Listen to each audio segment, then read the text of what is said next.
یہ محرم کا مہینہ اللہ تبارک و تعالی نے اس کو ایک خصوصی حرمت عطا فرمائی ہے، اسی لیے اس کو محرم کہا جاتا ہے۔ محرم کے معنی عربی زبان میں ہوتے ہیں وہ چیز جس کو حرمت بخشی گئی ہو۔ حرمت کے معنی عظمت، تقدس، پاکیزگی، جس چیز کو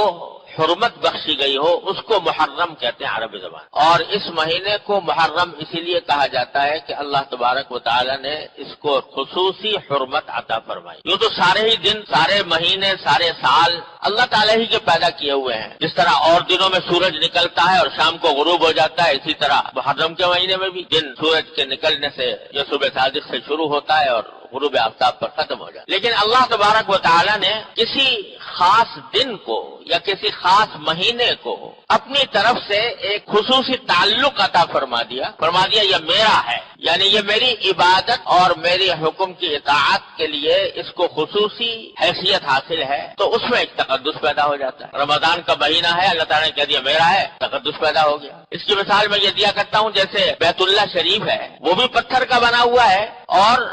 عام عمارتیں بھی پتھر کی بنی ہوئی ہیں، بلکہ اگر ظاہری اعتبار سے دیکھا جائے تو بیت اللہ شریف کے عمارت میں وہ حسن، ظاہری حسن نہیں جو اور بہت سی عمارتوں کے اندر ہوتا ہے۔ پتھر بھی اس کے، پلاسٹر بھی نہیں ہے اس کے اوپر، رنگ بھی نہیں ہے، لیکن چونکہ اللہ تبارک و تعالیٰ نے فرما دیا کہ یہ میرا ہے، تو اس کے نتیجے میں وہ بیت اللہ شریف کی ایک عظمت اتنی اس درجے ہو گئی کہ ساری بڑی سے بڑی، اعلیٰ سے اعلیٰ، شاندار سے شاندار عمارتیں اس کے آگے ہیچ ہے۔ جتنی کشش اللہ تعالیٰ نے اس کے اندر پیدا کر دی ہے ویسی کسی بڑی سے بڑی عمارت میں نہیں ہو سکتی۔ تو یہی معاملہ دنوں اور مہینوں اور ہفتوں کا ہے کہ اللہ تبارک و تعالیٰ جس کسی دن کو اپنی طرف منسوب فرما دیتے ہیں تو اس کی وجہ سے اس میں شرف پیدا ہو جاتا ہے، اس میں عظمت آ جاتی ہے، اس میں حرمت پیدا ہو جاتی ہے۔ یہ محرم کو بھی اللہ تبارک و تعالیٰ نے ایسا ہی مہینہ قرار دیا۔ اور یہ بات کہ محرم کا مہینہ خصوصی حرمت رکھتا ہے یہ کوئی نئی بات نہیں۔ نبی کریم صلی اللہ علیہ وسلم کی دنیا میں تشریف آوری سے بہت پہلے سے اس مہینے کو حرمت والا مہینہ کہا جاتا تھا، کیونکہ اللہ تعالیٰ کا حکم تھا، تو جتنے انبیاء کرام علیہ السلام آئے وہ بھی اس کی عظمت اور حرمت کے قائل تھے۔ بعض لوگوں میں یہ بات مشہور ہو گئی ہے کہ عاشورہ یا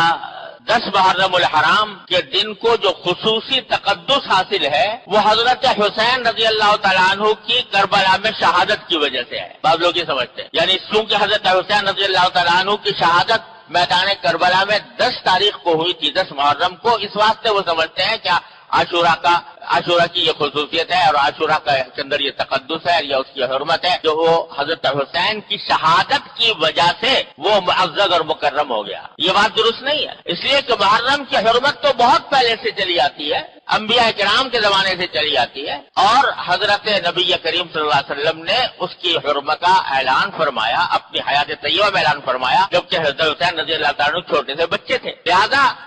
10 محرم میں حرمت اور تقدس اس واقعے سے پیدا نہیں ہوا، بلکہ اس کے برعکس حضرت حسین رضی اللہ تعالیٰ عنہ کی فضیلت اور ان کی عظمت کا یہ ایک مظاہرہ تھا کہ اللہ تبارک و تعالیٰ نے ان کو شہادت کا مقام عطا فرمانے کے لیے اس دن کو منتخب فرمایا جو پہلے سے مقدس چلا تھا۔ یہ ان کی عظمت ہے، حضرت حسین رضی اللہ تعالیٰ عنہ کی عظمت ہے، حضرت حسین رضی اللہ عنہ کی فضیلت ہے کہ ان کی شہادت اس دن میں واقع ہوئی۔ تو حقیقت میں یہ شروع سے اس کو، چنانچہ میں نے جو آیت آپ کے سامنے تلاوت کی ہے اس میں اللہ تبارک و تعالیٰ نے فرمایا کہ عدت الشہور عند اللہ 12 شہرا، کہ اللہ تبارک و تعالیٰ نے جو مہینے بنائے ہیں وہ کل 12 مہینے ہیں، اور یہ 12 مہینے اللہ تعالیٰ نے طے کر دیے تھے یوم خلق السماوات والارض، اسی دن جس دن کے آسمانوں اور زمین کی تخلیق فرمائی، ان کو پیدا کیا، اسی دن اللہ تبارک و تعالیٰ نے یہ 12 مہینے مقرر کر دیے تھے کہ 12 مہینوں کا ایک سال ہوا کرے گا۔ کفار اور مشرکین جو ہیں وہ اپنی ذاتی اغراض کے تحت مہینوں میں آگے پیچھے کرتے رہتے تھے، تو اس کا ذکر کرتے ہوئے فرمایا کہ 12 مہینے اللہ تعالیٰ نے پہلے سے مقرر کر رکھے ہیں، منہا 4 حرم، ان 12 مہینوں میں سے 4 مہینے اللہ تعالیٰ نے حرمت والے رکھے ہیں، ان میں سے یہ محرم ہے اور سفر ہے اور رجب کا مہینہ ہے اور ذوالقعدہ کا مہینہ، یہ خاص طور پر اللہ تبارک و تعالیٰ نے حرمت والے رکھے ہیں، جس کے معنی یہ تھے کہ ان 4 مہینوں میں جنگ کرنا جائز نہیں تھا، ان 4 مہینوں میں کسی جائز مقصد کے لیے جنگ کرنا بھی جائز نہیں تھا، اس واسطے ان کو اشہر حرم کہتے تھے۔ اور جاہلیت کے زمانے میں جو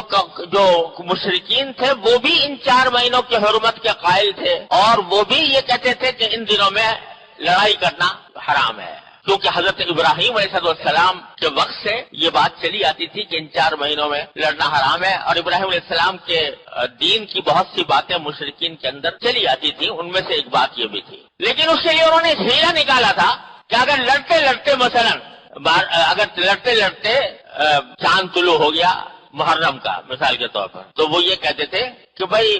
اب لڑنا تو بڑا ضروری ہے، اور محرم کا مہینہ آ گیا جس میں لڑائی ہو نہیں سکتی، لہذا ایسا کرتے ہیں کہ اب کے یہ آپس میں طے کر لیتے ہیں کہ اب کے محرم کا مہینہ جو ہے وہ صفر کے مہینے کے بعد آئے گا۔ یہ جو مہینہ اب شروع ہو رہا ہے چاند، یہ محرم کے بجائے ہم اس کو صفر کا مہینہ قرار دے دیتے ہیں، اور پہلے صفر آئے گا اور پھر محرم آئے گا، یہ آپس میں طے کر لیتے تھے۔ اس کو قرآن کریم نے ذکر کیا انما النسیء زیادۃ فی الکفر، یہ کفر کی بات ہے۔ اللہ تعالیٰ نے تو جو مہینے مقرر کر رکھے ہیں جس ترتیب کے ساتھ اسی ترتیب کے ساتھ آئیں گے، تمہارے آگے پیچھے کرنے سے وہ اس میں کوئی فرق نہیں پڑتا۔ لہذا